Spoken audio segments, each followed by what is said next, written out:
What up, Raffleaders?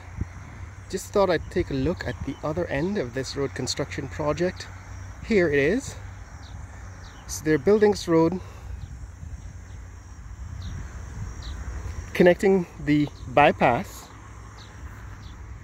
to this road that eventually goes out to the East Bank Road, comes out at MacDoom.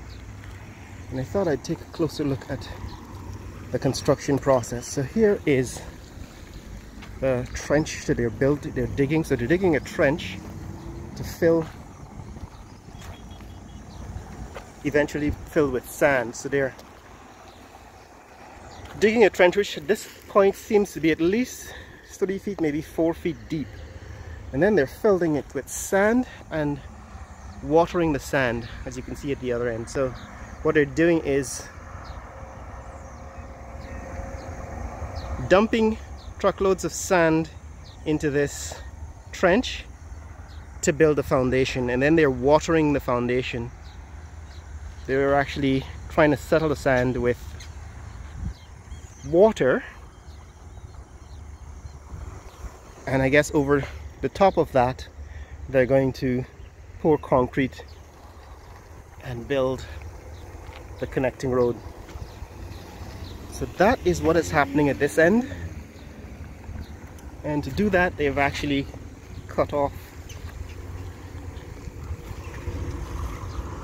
the water channels and allowed this trench, this pit that they've built, to be drained.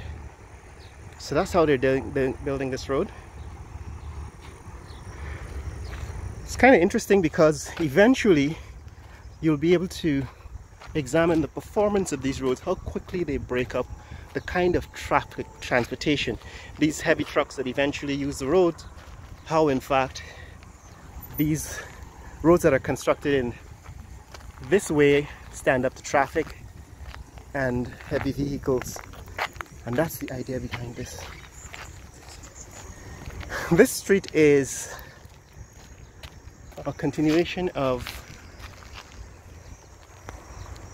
David Rose Street. So at the other end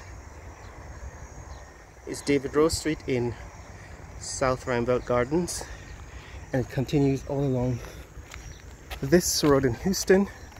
This is Houston. All of this area here is Houston. In fact, we've just crossed over into Rome. Right when we crossed over that intersection with the new road construction, we're now into Rome. And on this side here, this fenced in area is where they're building that new commercial complex, and seems quite massive. They put up razor wire on the fence, so they seem to be thinking it's necessary to keep out thieves.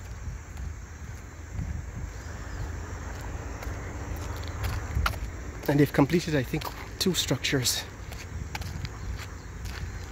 2 buildings in this complex.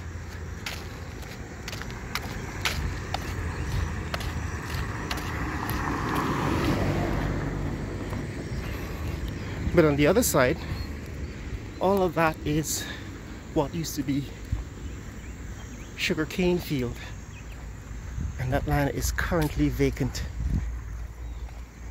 And the same is true for acres and acres of land east of this location, all of which is going to be developed into commercial property, commercial real estate, like shopping centers and hospitals and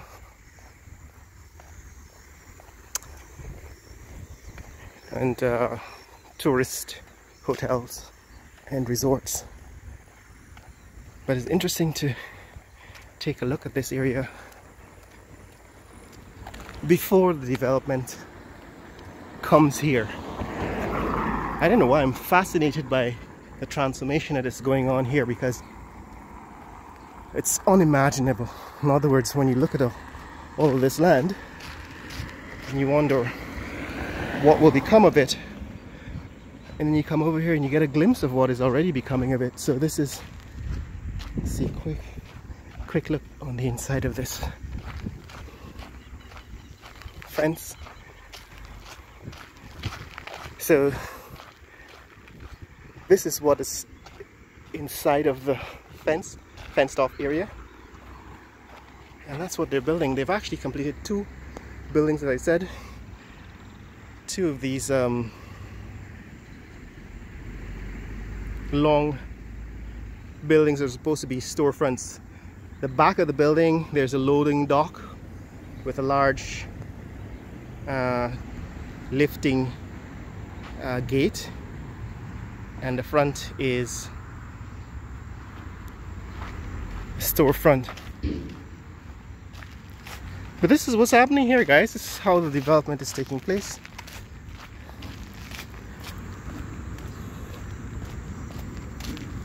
And it's happening quite rapidly for Guyana because, of course, there's a lot of money coming into the country. I promised to give you an update on the Sovereign Wealth Fund. Today, I think, is the meeting of the BRICS countries in South Africa. And one of the, in fact, 2 of the main goals of this BRICS meeting, this conference, which has been going on for more than a decade, well, almost a decade, since 2013, I believe, is the formation of the BRICS currency, which will be backed by gold. And the whole idea behind the BRICS currency, which a lot of people are not talking about, is to counteract US trade sanctions on more than 80 countries in the world. So what's happened is the US has managed to maintain a stranglehold on the world economy by throttling transactions, trade transactions in countries that disagree with Washington. So any country that disagrees with Washington found itself locked out of economic trade. And the BRICS countries, Brazil, Russia, China, India, and South Africa, got together and said, look, this cannot be sustainable. It's not sustainable. And that's how they decided to form this new BRICS currency. But the other meeting agenda, on the meeting agenda, is admitting an additional 23 countries that have lined up to join BRICS. And so this is actually a potential transformation in the global economic order, right? Because it simply says that the US will no longer dictate who gets to trade internationally, whether based on whether they agree with American foreign policy, you know, starting wars all over the place and sanctioning, that is, economic trade wars in countries that try to disagree or defy what the US is doing in the world. That's the whole point of the BRICS. But I mentioned that in the same sentence as I mentioned the Guyana Sovereign Wealth Fund, because it is kept in US dollars and it's kept in New York. That is the Federal Reserve Bank of New York. And for that reason, the Guyanese economy in the current state of development is heavily dependent on what the US decides to do. Right, because ExxonMobil is an American company, and as long as Guyana does not resist or contradict US foreign policy the way Venezuela did, then Guyana will be allowed to thrive and to grow. But at any time we decide we wanted to take a path that is outside of US foreign policy, for example, maintain trade ties with China, you might find yourself on the wrong side of the US approval, and they could freeze the Sovereign Wealth Fund, which is now at $1.7 billion and stored at the US Bank, that is the New York Federal Bank, Federal Reserve Bank of New York. And that is a situation that is uncomfortable for the average Guyanese. Now, of course, the PPP is currently enjoying the approval of the Trump administration in Washington, D.C. because of the millions they spent to lobby Washington. But the average Guyanese is not aware of all of the political shenanigans that are being done to keep our government in line, and in ways in which the country, the people, are being compromised by the deals signed by this government. Like I said, this is a channel for politics, economics, food and fun, has always been. We're not afraid to tell you the truth about politics. But that's what's happening here, guys. I'm going to do a video on the Sovereign Wealth Fund, the current state of the Sovereign Wealth Fund. I usually do a sit-down video where I talk about the fund, the state of the fund, based on the quarterly reports on the Natural Resource Fund from the Bank of Guyana. They've released the quarterly report for 2023 Q2. That's last month in July, and it's been on my list of things to do, to make a video reading the report and explaining it for the benefit of the average Guyanese. So that's what's coming up. But this is it, guys. This is what's happening in this neck of the woods. We've just come all the way through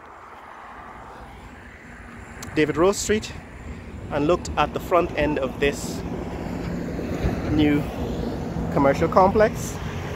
Over here there are a bunch of warehouses that are planned. This is pre-construction of the VCO or VCC warehouse on this portion of land, and this is the bypass road. If you want to see more content like this, click like and subscribe. Share this video with friends and family around the world. Let people know what's happening here in Georgian Guyana. We're going to go down and take a look at some of the housing development in this neck of the woods. That is at Providence, because this road actually makes it a short distance to Providence, right? Because you don't have to go all along the east bank. So I'm going to take the opportunity to explore that neck of the woods on my morning runs in the future, as in the coming weeks. Share this video with friends and family around the world. Let people know what's happening here in Georgetown, Guyana, in Rome. Later.